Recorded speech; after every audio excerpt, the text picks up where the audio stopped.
Hoy nuestro Real vuelve a nacer, solo los fieles lo vamos a ver. Pienso en el escudo, se me endereza la piel. Hola futboleros, hola futboleras, vídeo nuevo para hablar del Club Deportivo Sariñena.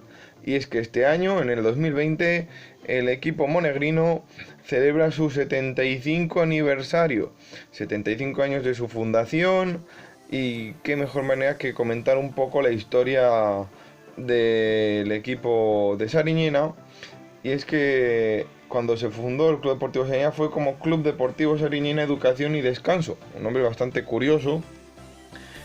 Fundado en 1945, como había visto antes, los escudos desde su fundación hasta el actual, juega en el Carmen de 4.608 espectadores.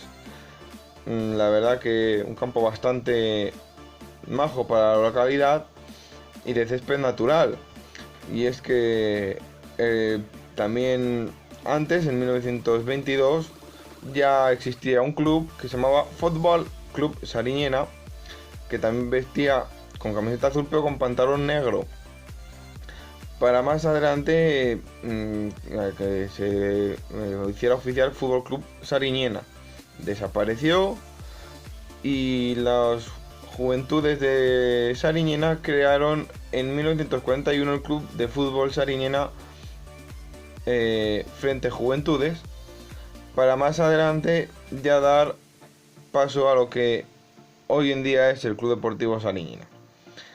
Un equipo monegrino que ha estado siempre entre tercera división y regional preferente, pero más tercera división. Un equipo que ha disputado un total de 34 temporadas en tercera. En la clasificación histórica de clubes de tercera división a nivel de España está en el 75. De Aragón, pues es de los más históricos. Ha estado una temporada en segunda división B. Ha jugado 2 veces la Copa del Rey, la última en la 2013-2014. Dale like, suscribiros, nos vemos en otro vídeo. Adiós futboleros. Vamos chavales, mantengan la calma, vamos a salir de esta con nuestras armas.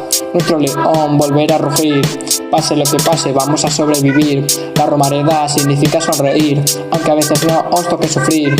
Si quieres saber todo de este team, tú te deberás suscribir. Yo la Romareda